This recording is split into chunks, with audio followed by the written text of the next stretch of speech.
In online global virtual worlds such as Second Life, real people can connect in a shared virtual space and conduct business just as they would in the real world. Each avatar represents a real-life individual.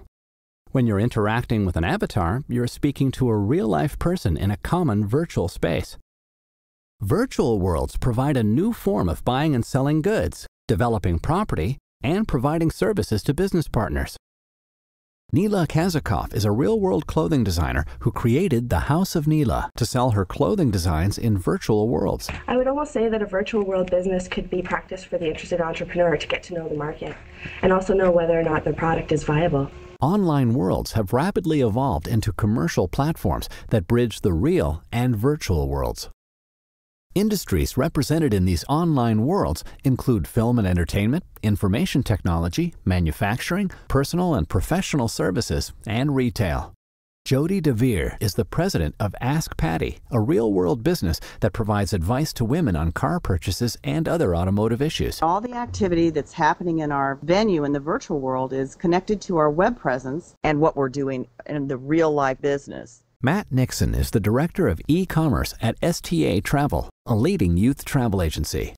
STA Travel decided to launch a business in the virtual world for a couple of key reasons. We saw the growth potential of the virtual world. We saw basically when we decided to look at this back in September last year, it had about 1 million people on it. And obviously there'd been articles and so forth about Second Life. But really we saw this as an opportunity to enter a new social travel community that had the potential to grow. It has helped me put myself outside of my own box to create my business the way I know it should be created. Sometimes when you're in your own world and you're doing your own business, you may know the best decisions to make, but whether you do them or not may or may not happen. So it's almost as though you could test the outcome before making the decision in real life. 20 years ago, to do business in a foreign country for an American small business seemed impossible. Today, it is no big deal.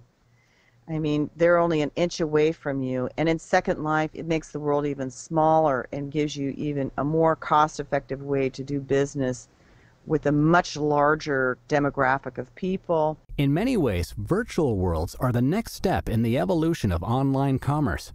However, many questions still remain unanswered as companies race to establish a presence in virtual worlds. Join us in 2 upcoming episodes as we explore some of the tactics and strategies used by real-world businesses as they navigate the terrain of the virtual world.